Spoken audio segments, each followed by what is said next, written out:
Assalamualaikum warahmatullahi wabarakatuh.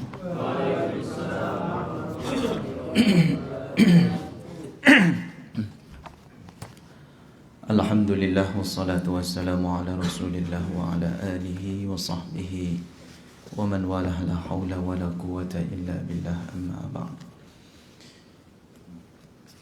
Melanjutkan pembahasan masih seputar Al-Quran, kalamullah.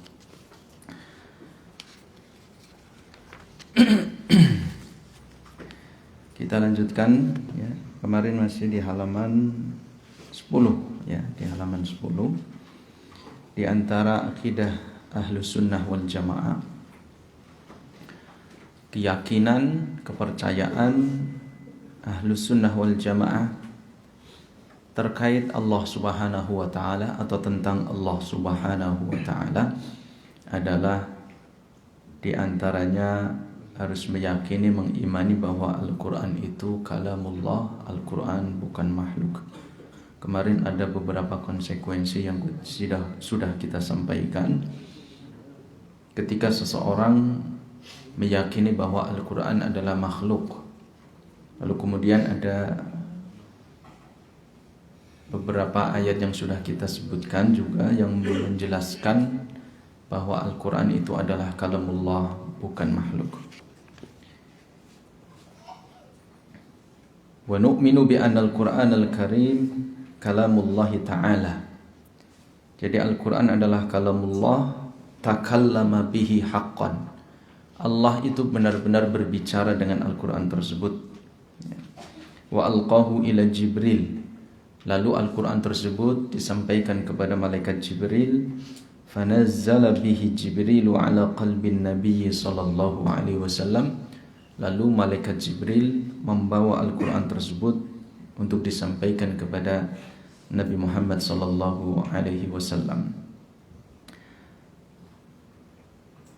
Maka aqidatu ahli sunnati wal jamaati fil Quran, yaitu innal Qur'ana kalamullah, Al-Quran adalah kalamullah munazzal. Nah, ini ya. Jadi kemarin kita jelaskan bahwa Al-Quran adalah kalamullah, bukan makhluk. Dalil ataupun petunjuk kita sebagai ahlu sunnah wal jamaah adalah harus menempatkan Al-Quran, menempatkan hadis-hadis Nabi SAW di atas akal manusia, di atas logika nalar manusia. Islam memang tidak menolak nalar, tidak mengkesampingkan logika, tapi akal dan logika tidak bisa diletakkan di paling atas mengalahkan Al-Quran maupun hadis-hadis Nabi. Itu yang harus kita pegang terlebih dahulu. Informasi ataupun petunjuk berikutnya yang menguatkan, menjelaskan bahwa Al-Quran itu adalah kalamullah, perkataan Allah, firman Allah, dan itu bukan makhluk, karena kalam itu adalah sifat. Sebagaimana manusia ketika berbicara, manusia memiliki pengetahuan, manusia dia memiliki kekuasaan, maka itu adalah sifat yang melekat kepada manusia tersebut. Sehingga dalam konsep Islam, ketika kita meyakini sebagaimana yang diinformasikan oleh Rasulullah SAW, laisa kamitslihi syai'un wa huwas sami'ul basir, Allah tidak sama dengan makhluknya, Allah itu adalah Al-Khaliq, maka semua yang terkait dengan sifat-sifat Allah itu adalah sesuatu yang melekat kepada Allah, berarti bukan makhluk, karena Allah tidak sama dengan makhluk. Maka ilmu Allah, rahmatnya kemudian termasuk di dalamnya adalah ketika Allah berbicara.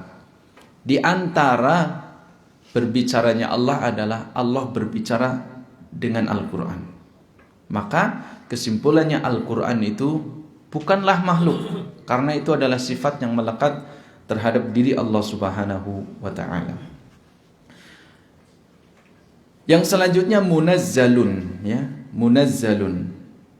Ini juga menguatkan kembali bahwa Al-Quran itu bersumber dari Allah Subhanahu wa ta'ala.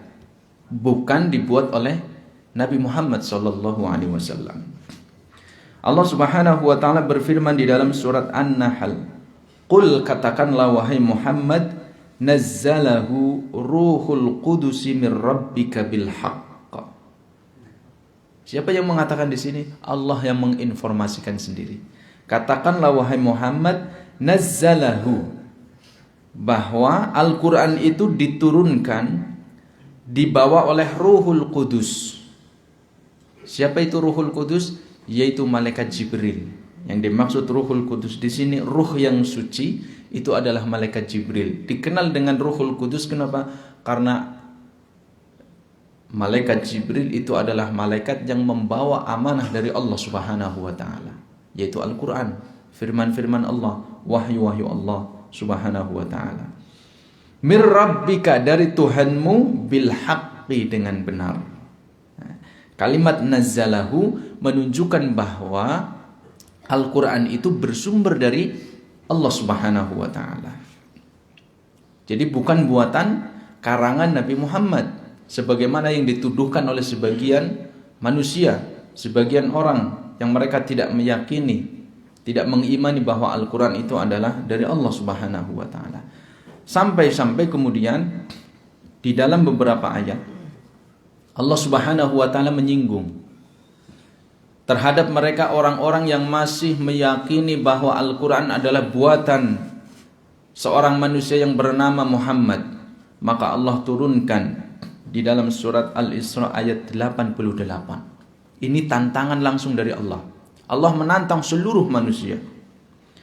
Allah Subhanahu wa taala berfirman, "Qul la in ijtama'atil insu wal jinnu."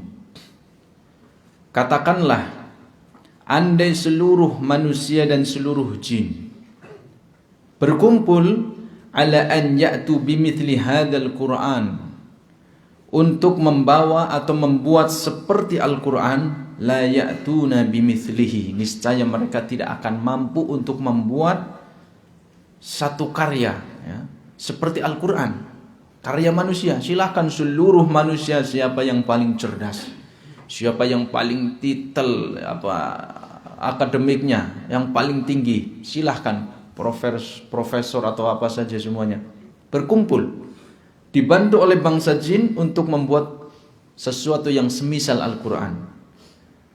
Walau kana ba'duhum li ba'din dhahirun, meskipun mereka saling membantu sama lain, saling bertukar ide satu sama lain, maka kata Allah Subhanahu wa taala, la ya'tuna bimithli hadzal Qur'an, mereka tidak akan mampu untuk membuat seperti Al-Qur'an. Ya, Al-Qur'an dalam cetakan Arab itu berapa di sini? 600 ya. 604 halaman ya. 604 halaman. Allah menantang manusia, berapa miliar manusia, silakan buatlah karya seperti Al-Quran. Tidak ada yang bisa. Lalu kemudian Allah turunkan itu, standarnya turunkan. Allah Subhanahu wa taala berfirman di dalam surat Hud ya, di dalam surat Hud ayat 13. Kalau salah 13 ya, kita cek dulu. Silakan sambil yang pegang itu ditulis di situ. Nah, Allah Subhanahu wa taala berfirman, am yaqulu naftarah, bahkan mereka mengatakan dia Muhammad telah membuat Al-Quran. Jadi mereka orang-orang di zaman Nabi Muhammad SAW, orang-orang kafir Quraisy menuduh bahwa Al-Quran itu adalah buatan Rasulullah. Qul fa'tu bi'ashri suwarin, katakanlah wahai Muhammad kepada mereka, kalau mereka itu menuduh hal yang demikian, fa'tu bi'ashri suwarin, bukan satu Al-Quran, bukan 114 surat, bukan 6.604 halaman, bukan 604 halaman seperti cetakan sekarang. Tapi Allah menantang mereka, fa'tu bi'ashri suwarin mithlihi, datangkanlah, buatlah 10 surat seperti surat-surat yang ada di dalam Al-Quran. dari aspek kandungannya, dari kecanggihan ataupun ketata bahasaannya.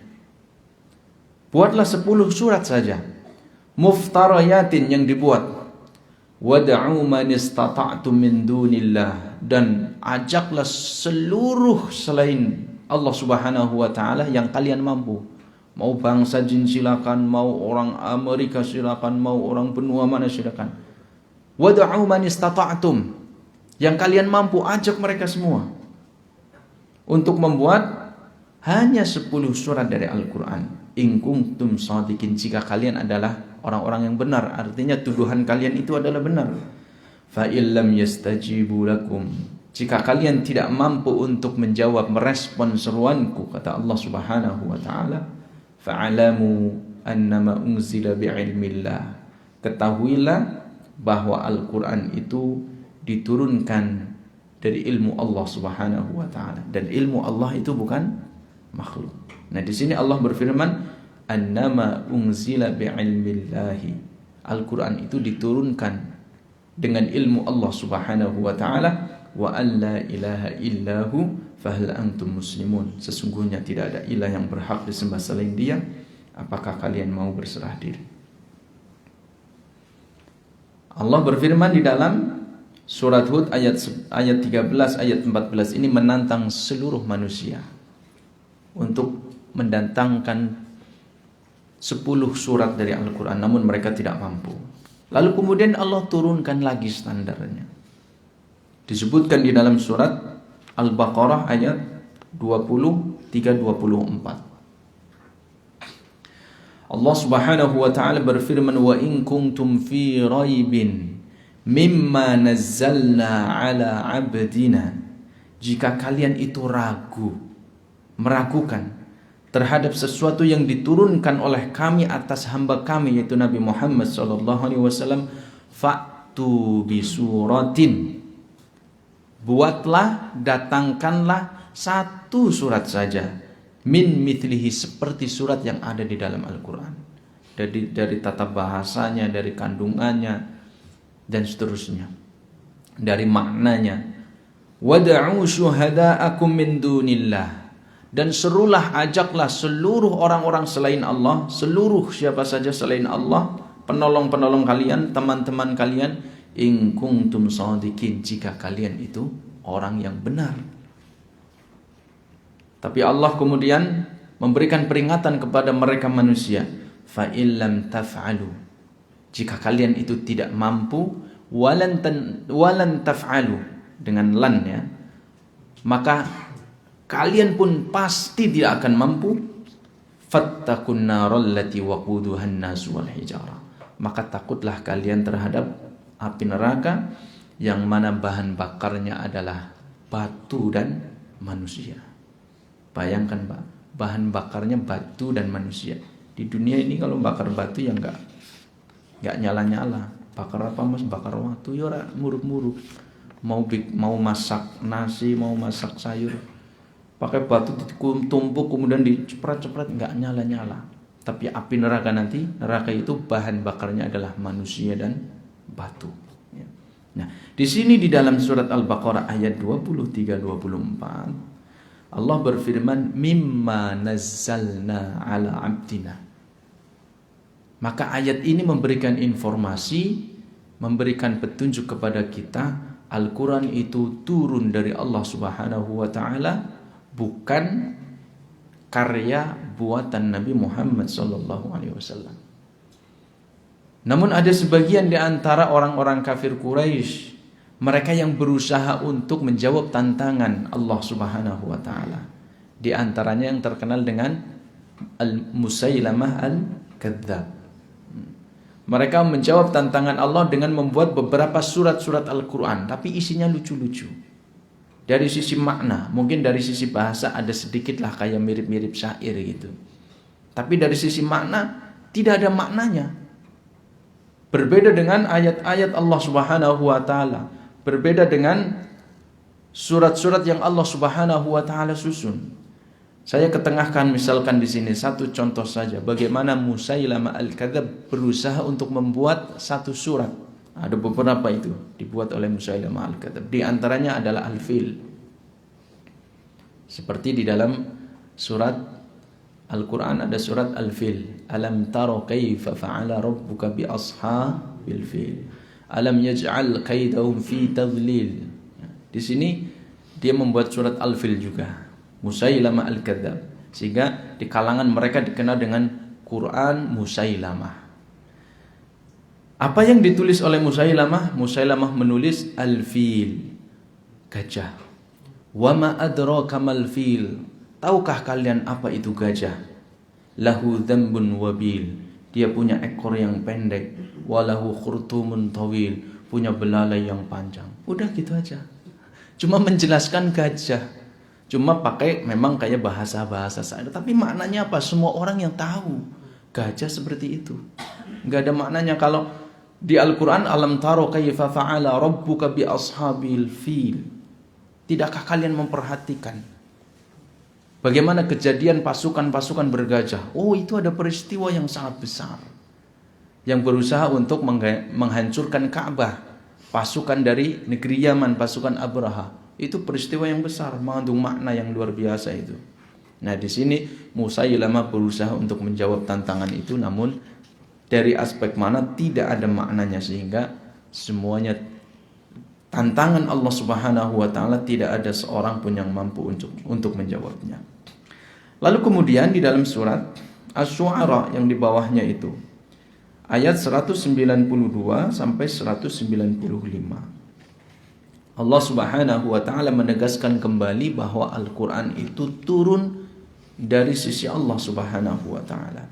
Wa innahu latanzilu rabbil alamin. Sesungguhnya Al-Qur'an itu adalah benar-benar diturunkan dari Rabb semesta alam. Nazala bihi ruhul amin. Yang dibawa oleh ruhul amin, ruh yang amanah, yang sangat amanah, yaitu malaikat Jibril. Ala qalbika litakuna minal mungdirin. Untuk disampaikan kepada hatimu wahai Muhammad agar engkau menjadi orang-orang yang memberi peringatan bilisanin arabiyyin mubin, dengan berbahasa Arab. Jadi di sini menegaskan bahwa Al-Qur'an itu, ayat ini memberikan informasi turun dari Allah Subhanahu wa taala. Dia bukan buatan Nabi Muhammad sallallahu alaihi wasallam, ya. Jadi keyakinan akidah Ahlus Sunnah harus mengimani Al-Quran adalah kalamullah. Kalamullah itu adalah bagian dari ilmu Allah, sifat Allah. Maka sifat itu melekat kepada yang disifati. Sementara yang disifati bukan makhluk, maka Al-Quran itu bukan makhluk. Lalu kemudian Al-Quran itu diturunkan, ya. Al-Quran itu diturunkan. Wa alqahu ila Jibril fanazzala bihi Jibril. Diturunkan, maka Al-Quran bukanlah karya buatan Nabi Muhammad SAW. Lalu kemudian saya sebutkan satu hadis dari Nabi SAW.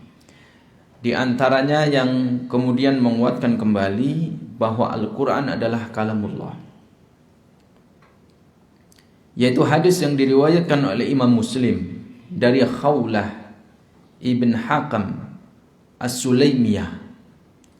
Beliau mengatakan, sami'tu Rasulullah sallallahu alaihi wasallam yaqul. Aku mendengar Rasulullah sallallahu alaihi wasallam bersabda, man nazala manzilan, barang siapa singgah di suatu tempat, thumma qala, kemudian di tempat tersebut dia membaca, a'udzu bikalimatillahi tammati min syarri ma khalaq. Aku berlindung kepada kalimat-kalimat Allah yang sempurna dari segala keburukan yang diciptakan. Apa faedahnya? Siapa yang membaca kalimat ini, lam yadhurruhu syai'un hatta yartakhila min dzalika. Maka orang tersebut tidak akan diganggu, tidak akan mendapatkan kemudaratan, tidak akan mendapatkan musibah sampai dia beranjak dari tempat tersebut. Jadi Bapak Ibu sekalian dimuliakan Allah, ketika kita singgah di satu tempat, mampir di satu tempat yang baru, yang mungkin belum pernah kita singgah, turun di situ untuk mampir, mungkin lagi perjalanan jauh, mampir di pinggir jalan, kemudian di situ ada pohon besar untuk berteduh, maka jangan lupa membaca ini. A'udzu bikalimatillahi tammah min syarri ma khalaq. Itu petunjuk dari Rasulullah sallallahu alaihi wasallam. Maka tidak akan diganggu oleh Allah. Setan-setan tidak akan mengganggu kita. Apa maknanya? Bahwa di sini Allah Subhanahu wa taala memberikan petuah kepada kita. Membimbing kita ketika turun di satu tempat kemudian kita membaca ini. Artinya apa? Di sini kita berlindung kepada kalimat-kalimat Allah. Kalau dimaknai bahwa kalimat-kalimat Allah, apa itu kalimat-kalimat Allah? Sesuatu yang diucapkan oleh Allah. Firman Allah adalah kalimat-kalimat Allah. Maka kalau orang meyakini bahwa kalimat-kalimat Allah itu makhluk, berarti Rasulullah SAW mengajak kita untuk berlindung kepada makhluk, ya kan? Itu kan tidak benar. Itu kesyirikan. Maka bagaimana mungkin Rasulullah SAW mengajak umatnya untuk berlindung kepada makhluk? Sementara dakwah yang disampaikan oleh Rasulullah adalah dakwah tauhid. Mengajak semuanya kepada Allah Subhanahu wa taala. Qul hadhihi sabili ad'u ila Allah ana ala basiratin ana wa man ittaba'ani. Allah memerintahkan kepada Rasulullah untuk mengajak manusia bukan kepada pribadinya, tapi kepada Allah Subhanahu wa taala. Maka bagaimana mungkin kemudian Rasulullah SAW memberikan bimbingan mintalah perlindungan kepada makhluk? Tidak. Maka keliru sekali ketika seseorang memaknai bahwa firman Allah, apa yang diucapkan oleh Allah, termasuk di dalamnya adalah Al-Quran, itu sebagai makhluk. Berarti ada pertentangan di dalamnya, ada kontradiksi. Maka tidak benar, sehingga kalimat a'udzu bikalimatillahi tammah min syarri ma khalaq itu adalah betul-betul kalimat Allah, firman Allah. Kita berlindung kepada kalimat-kalimatnya, berlindung kepada firman-firmannya, dan firman Allah itu bukanlah makhluk. Ya, kalau firman Allah itu makhluk, berarti kita meminta perlindungan kepada makhluk. Nah, ini menjelaskan kembali kepada kita bahwa Al-Quran itu adalah kalamullah dan bukan makhluk. Sehingga Bapak Ibu sekalian yang dimuliakan Allah Subhanahu wa taala, sebagian ulama mengatakan innallaha subhanahu wa ta'ala hafizal islama aw qala nasarahu bi Abi Bakrin yaumal riddati wa bil imami Ahmad yaumal mihnati. Sebagian ulama menyimpulkan bahwa Allah Subhanahu wa ta'ala menjaga Islam ini, menjaga agama Islam ini dari kehancuran, dari kerusakan. Yang pertama adalah bi Abi Bakrin yaumar riddah, yaitu dengan kekuatan keimanan, kecerdasan yang Allah bimbingkan kepada Abu Bakar pada hari yaumur riddah, hari di mana banyak manusia murtad. Jadi ketika itu tatkala Rasulullah SAW selesai wafat, banyak orang-orang yang kemudian murtad keluar dari Islam. Tidak satu dua. Kabilah-kabilah di luar Jazirah Arab itu, di sekitar Makkah, sekitar Madinah, Taif, itu banyak suku-suku yang kemudian mereka murtad, tidak mau membayar zakat. Sebagian tidak mau sholat. Mereka murtad keluar dari Islam. Kenapa murtad? Kenapa sebagian mereka juga tidak mau membayar zakat? Maka kemudian Abu Bakar memerangi mereka. Diperangi mereka, diajak perang sampai mereka kembali kepada Islam. Kenapa? Karena berpatokan dengan sabda Nabi SAW. Abu Bakar mengatakan bahwa Rasulullah bersabda, La yahillu damu mri'in muslimin an yashhada an la ilaha illallah wa anna Muhammad Rasulullah illa bi ihda thalas. Tidak halal darah seorang muslim untuk ditumpahkan ketika orang tersebut mengucapkan kalimat asyhadu an la ilaha illallah wa asyhadu anna Muhammad Rasulullah, kecuali dengan tiga hal. Selama 3 hal ini nggak terpenuhi, tidak boleh seseorang membunuh seorang muslim. Apa? Dari seseorang boleh ditumpahkan darahnya, artinya boleh dibunuh. Yang pertama, ats-tsayyibuz zani, orang yang sudah menikah kemudian berzina, maka dia boleh ditumpahkan darahnya, yaitu dengan diberlakukan hukum had, hukum rajam. Ya. Hukumannya mati. Tapi khusus untuk orang yang sudah menikah. Kalau masih bujang, masih perawan, bukan dirajam, tapi diasingkan. Yang kedua, an-nafsu bin nafsi, orang yang membunuh. Ada seseorang membunuh orang lain bukan tanpa hak, selain 3 ini, maka hukumannya adalah dipancung, dibunuh. Hukumannya dibunuh. Yang ketiga kata Nabi SAW, at-tariku lidinihi al-mufariku lil jamaah, mereka yang meninggalkan agama ini, yang kemudian berpisah, memisahkan diri dari jamaah kaum muslimin, yaitu orang-orang yang murtad. Jadi halal darahnya, diperangi oleh Abu Bakar As-Siddiq radhiyallahu anhu. Kenapa mereka menolak untuk membayar zakat ketika itu dan murtad, keluar dari Islam? Karena mereka beranggapan bahwa firman Allah Subhanahu wa taala di dalam surat At-Taubah, khudh min amwalihim shadaqatan tutahhiruhum wa tuzakkihim biha wa tusalli alaihim, ambillah sebagian dari harta-harta mereka untuk mensucikan harta dan hati mereka. Mereka maknai bahwa itu adalah perintah kepada Rasulullah sallallahu alaihi wasallam. Karena Rasulullah wafat, meninggal dunia, selesai perintah itu. Maka setelah itu mereka tidak berhak untuk diambil hartanya, diambil zakatnya. Berarti mereka sudah selesai, nggak perlu bayar zakat lagi. Sebagian memaknai seperti itu. Sebagian yang lain memaknai bahwa zakat itu sebagai upeti, semacam pajak gitu aja, semacam tarikan dari pemerintahan Islam. Ketika Rasulullah wafat, berarti selesai. Karena kepemimpinan, kewibawaan setelah Rasulullah wafat merosot tajam. Semuanya bahasa orang Jawanya itu melunjak, udah pada berani menantang.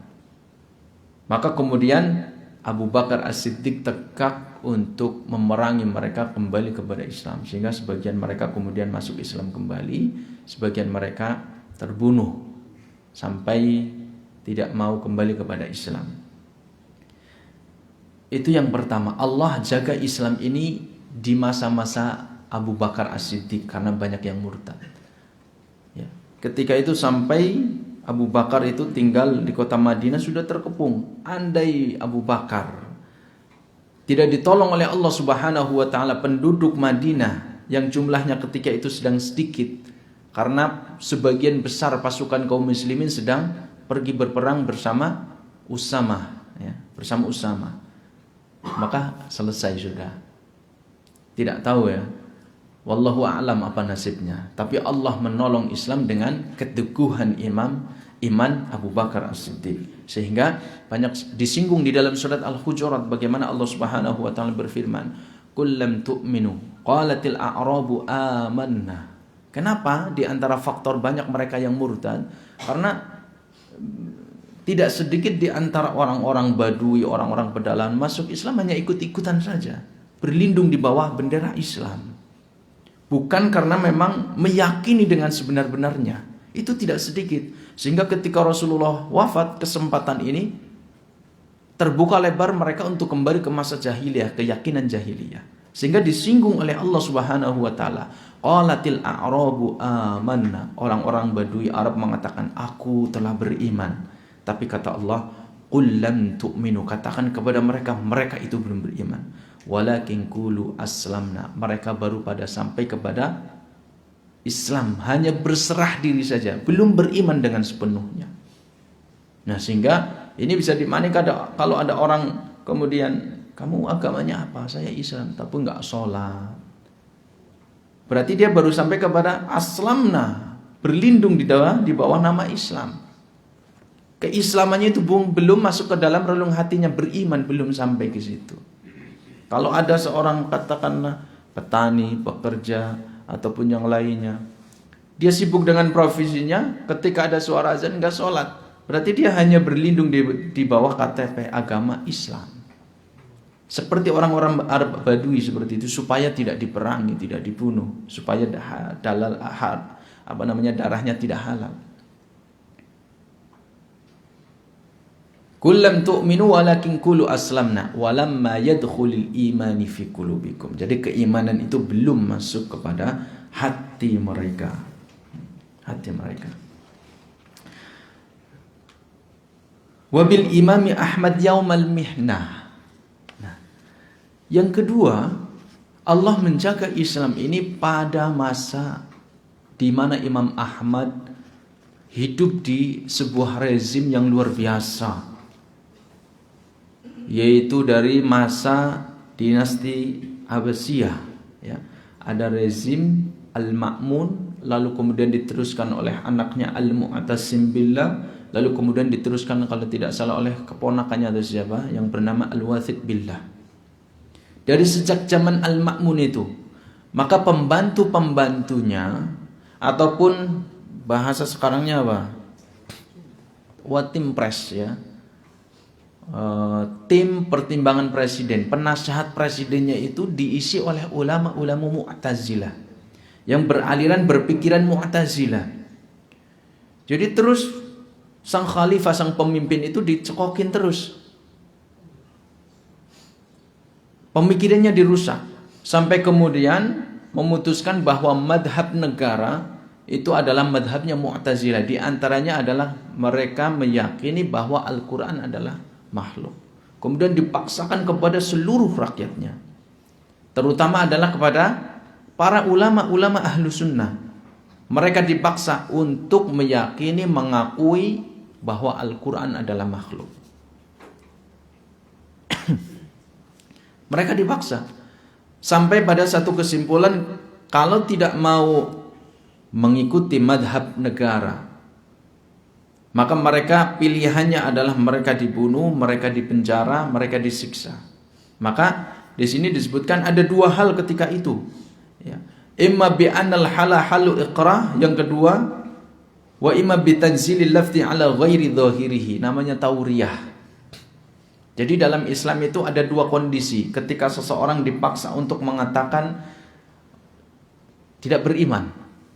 Kalau dia posisinya adalah dipaksa, padahal hatinya yatma'innu qalbuhu bil iman, hatinya dia tetap beriman kepada Allah, maka ma'fuun anhu, dia termaafkan. Misalkan ada penguasa atau orang atau majikan gitu ya, kepada pembantunya, dipaksa pembantunya, kamu harus keluar dari Islam, kamu harus ikut ibadah yang saya anut. Nah, kalau enggak saya bunuh, kalau enggak saya diancam berbagai macam lah. Ya, yang kemudian bisa berkonsekuensi hilangnya nyawa. Dia terpaksa, sementara dia misalkan bekerja di luar negeri, tidak mungkin pulang ke negeri asalnya, maka dia mengikuti majikannya padahal hatinya dia yakin dengan Islamnya, yakin dengan iman kepada Allah Subhanahu wa taala. Maka ketika itu ma'fuun anhu, dia termaafkan. Waktu itu di zaman Imam Ahmad, sebagian ulama-ulama mereka demikian. Karena mereka terpaksa akhirnya mengatakan Al-Quran kalamullah, ya, kalamullah, daripada disiksa kemudian dipenjara, dibunuh dan seterusnya, demi menyelamatkan rakyatnya, mereka mengatakan Al-Quran makhluk. Yang kedua, sebagian mereka yaitu menurunkan lafadznya, melakukan tauriyah. Tauriyah itu menyimpangkan, mengisyaratkan kepada makna yang bukan makna sebenarnya. Di antaranya salah satu sahabat Imam Ahmad Ibn Hanbal, ketika dipaksa untuk mengatakan bahwa Al-Quran adalah makhluk, mereka mengatakan, ulama di antara ulama mereka mengatakan, ya, Al-Quran, sambil mengisyaratkan jarinya, Al-Quran, Taurat, Injil, Zabur, ya, semua ini adalah makhluk. Jadi tauriyah, mengisyaratkan saja tapi bukan kepada makna yang sebenarnya. Al-Quran, Zabur, Taurat, Injil, semua ini, jadi maksudnya semua ini adalah asabi, yang dimaksud adalah jari jemari. Semua ini adalah makhluk. Nah, gitu. Nah, akhirnya sama pemerintah, ya selamat, ya silakan, bebas dia. Itu namanya tauriah, Pak. Itu boleh di beberapa kesempatan boleh. Di beberapa kesempatan boleh. Misalkan kepada istri, ya bisa itu. Misalkan daripada cekcok, ya sebenarnya berbohong tapi maksud kita itu gitu ya. Masnya tadi di luar makan apa? Makan sate ya? Enggak. Maksudnya enggak satu porsi. Nah gitu loh. Ngomong enggak satu porsi gitu kan. Tauriah maksudnya di hatinya enggak gitu. Itu namanya tauriah. Nah, tapi yang luar biasa adalah dalam diri Imam Ahmad itu sendiri. Imam Ahmad teguh untuk mengatakan dia tidak mau bertauriah, mengatakan Al-Quran, Zabur, Injil, Taurat, semua ini adalah makhluk. Yang dimaksud adalah jari jemari. Enggak mau pakai tauriah. Juga tidak mau dia beralasan bahwa saya dalam kondisi terpaksa, mukrah. Padahal hatinya beriman. Tidak. Imam Ahmad teguh mengatakan Al-Quran adalah kalamullah. Sehingga Imam Ahmad ditangkap. Di masa Al-Ma'mun, rezim ini selesai diteruskan oleh anaknya. Anaknya masih meneruskan madhab ayahnya. Al-Quran adalah makhluk karena pembantu-pembantu khalifah beraliran akidah Mu'tazilah, menempatkan akal di atas dalil. Masih terus disiksa, dipaksa, tapi Imam Ahmad tetap teguh mengatakan Al-Quran adalah kalamullah. Sampai merasa kasihan. Sebenarnya Al-Mu'tasim billah itu sudah merasa kasihan. Berapa kali dicambuk, dipenjara, sampai diancam mau dipenjarakan di satu tempat yang tidak ada cahaya sama sekali. Tetap teguh. Lalu kemudian ada salah seorang muridnya yang mengatakan, sudahlah wahai Imam Ahmad, katakanlah saja engkau kan dalam keadaan mukrah, dalam keadaan terpaksa. Allah maafkan kondisi ini. Tapi Imam Ahmad mengatakan apa? Lihatlah keluar. Ada berapa orang? Ribuan manusia menunggu di luar. Ketika saya mengatakan Al-Quran makhluk, murid-murid itu semua akan menulis Al-Quran adalah makhluk. Apa yang terjadi? Keyakinan ini akan tersebar ke seluruh dunia. Karena apa yang disampaikan oleh Imam Ahmad itu yang akan ditulis oleh murid-muridnya. Itu yang ditunggu. Mereka semua di luar menunggu apa yang akan disampaikan oleh Imam Ahmad. Imam Ahmad teguh. Sampai kemudian Al-Mu'tasim billah meninggal, diteruskan oleh yang selanjutnya Al-Wathiq billah. Kemudian Al-Wathiq billah dia kembali kepada pemikiran akidah Ahlus Sunnah wal Jamaah. Akhirnya ulama-ulama Ahlus Sunnah dibebaskan ketika itu. Nah ini satu pelajaran yang harus kita yakini bersama, bahwa di antara keyakinan kita kepada Allah Subhanahu wa taala, Allah Maha berbicara. Dan berbicaranya tidak sama dengan bicara makhluknya. Dan di antara maha berbicara Allah adalah Allah berbicara dengan Al-Quran. Sehingga kesimpulannya Al-Quran itu bukanlah makhluk. Karena konsekuensinya di akhir-akhir ini, ketika seseorang berkeyakinan Al-Quran adalah makhluk, berarti apa yang kita baca, apa yang kita amalkan, apa yang kita baca di dalam sholat kita, statusnya adalah makhluk. Makhluk itu punya sifat kekurangan sehingga perlu dikoreksi. Ujungnya ke situ. Misalkan atas nama toleransi, atas nama hak asasi manusia, tidak layak. Ada ayat-ayat misalkan ketika seseorang melakukan pembunuhan dengan tanpa hak, kemudian dia dibunuh. Itu enggak sesuai dengan hak asasi manusia. Ayatnya harus direvisi. Lalu kemudian penyebutan kalimat-kalimat qul ya ayyuhal kafirun. Tidak layak, ini memecah belah ini. Membuat manusia saling bermusuhan. Enggak relevan kalau di tengah zaman sekarang ini. Sehingga ayat ini harus direvisi. Jangan qul ya ayyuhal kafirun. Qul ya qul ya ayyuha non muslim misalkan, dan apalah seterusnya gitu ya. Nah ini sehingga kita harus yakini bahwa Al-Quran adalah kalamullah. Sebagai konsekuensinya kita harus satu mengagungkan Al-Quran. Bingung ya, takut bingung. Kalau ini namanya mushaf Al-Quran, kertasnya makhluk, ya, kertasnya makhluk, tintanya makhluk, tapi yang tertulis bukan makhluk. Yang kita baca, misalkan Qul huwallahu ahad, suara yang keluar itu makhluk. lalu kemudian susunan-susunan yang keluar dari mulut kita itu makhluk, tapi yang terucap itu bukan makhluk. Agak bingung ya Pak? Bingung nggak? Makanya di sini intinya, sebentar saya terakhir lah, bingung kan? Sebagai ya, satu ayat ini, Bismillahirrahmanirrahim. Innal ladzina la yu'minuna bi ayatillahi la yahdihimullahu wa lahum adzabun alim. Surat An-Nahl ayat 4. Allah berfirman, sesungguhnya orang-orang yang tidak beriman dengan ayat-ayat Allah, Allah tidak akan memberikan petunjuk kepada mereka dan mereka berhak untuk mendapatkan adab yang pedih. Mafhum mukhalafahnya, makna kebalikannya adalah orang-orang yang beriman dengan ayat-ayat Allah, maka Allah akan memberikan petunjuk kepada mereka. Simpelnya sebagai kita sebagai orang awam mungkin tidak terbiasa otak kita untuk ngutak-ngatik ini ya, mungkin agak berat gitu. Maka simpelnya adalah udah ucapkan ketika ayat mengatakan Al-Qur'an adalah kalamullah, apa yang kita harus lakukan? Katakan saja udah,